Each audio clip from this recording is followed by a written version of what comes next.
I'm now going to take you through some more information in regards to design and technology and how you can be successful in your GCSE NEA.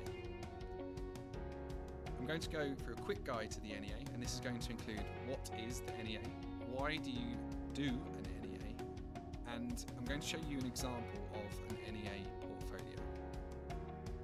So first of all, what is the NEA? The NEA is a large design portfolio. It's completed in chronological order. This means that you'll complete the portfolio live through the explore and research stage, then into the design and develop, then you'll prototype your idea, and then you'll evaluate it. The NEA is based around contexts given by the exam board. You need to take one of these contexts and then narrow it down into a more specific, focused area. The NEA is 50% of your final GCSE.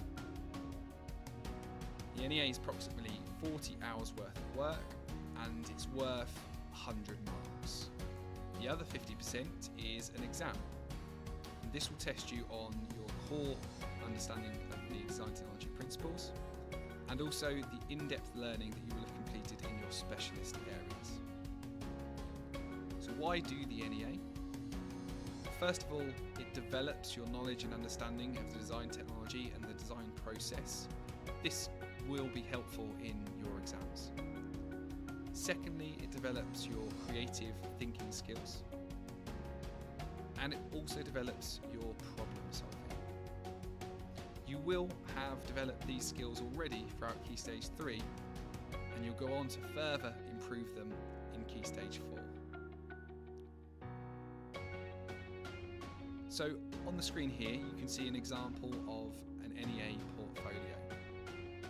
Each one of these pages is A3 and you can see how well condensed these pages are, and this fits into 24 pages of A3. At the start of the portfolio you can see that the student has taken the context and explored them further through mind mapping and through primary and secondary research. The student has then selected a context and gone on to do further research to become an expert in this area. This also includes looking at existing products and identifying and becoming familiar with an end user and all of the stakeholders that they will need to consider to design a successful product. Following their research, they will then go on to come up with and generate ideas.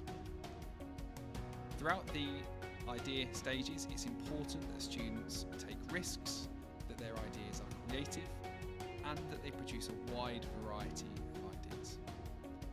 You'll also be able to see the amount of annotation and explanation throughout the design process.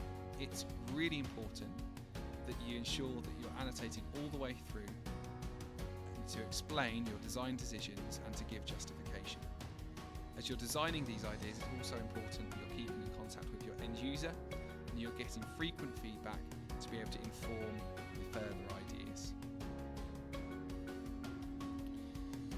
You'll then go on to develop one of these ideas numerous times using the iterative design process. This means numerous trial and error. It means you testing lots of different things about your design. This could be the way that it works, this could be the materials that you've used, this could be adding different functions. And along the way you need to be showing that you're being critical and reflective. It's also important that throughout this process you're telling a story. So we encourage you to make sure that on every page you've included a section where you're going through next steps. Once you have developed your idea, you'll then go on to complete your final specification pages. These include final drawings, orthographic drawings, 3D drawings and CAD drawings. It'll also include a cutting list.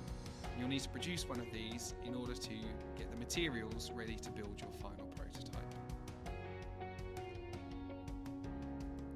You will then go on to produce a final prototype using the machinery and the equipment that we have in the Design Technology department. And once you've finished your final prototype, you'll be expected to evaluate your whole project, giving your own opinions on strengths and weaknesses, but also taking into consideration the opinion of third parties, including your end user and all other stakeholders. So some top tips for your NEA portfolio. First of all, talk to others and make sure you're getting other people's opinions. These could be your peers, your end users, or stakeholders. Be clear about what you've talked to, who you've talked to, and how you've taken on board their feedback and opinions. Document everything as it happens. Focus on describing what you did, why you did it, and how it affects your project. And further help and support. Document everything as it happens through the process, as this shows your real-time thinking and thought process. Focus on describing what you did and why you did it, and how you did it affects your project. Attend D T club on a Wednesday after school in your DT room with your DT teacher. And use resources and guides available, and you can use the link there to help you with that. Make sure that you contact your teacher via It's Learning or email if you have any queries.